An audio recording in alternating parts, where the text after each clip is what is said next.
Katika kujiweka tayari dhidi ya vitisho kutoka serikali ya Marekani chini ya Rais Donald Trump, vikosi vya IRGC yani Islamic Revolutionary Guard Corps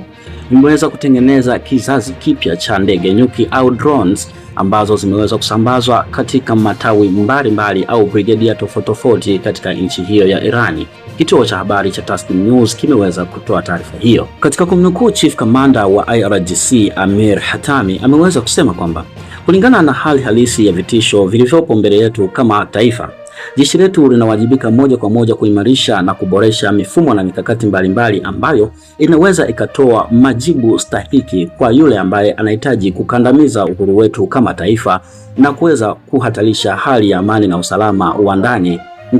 ya Irani hii.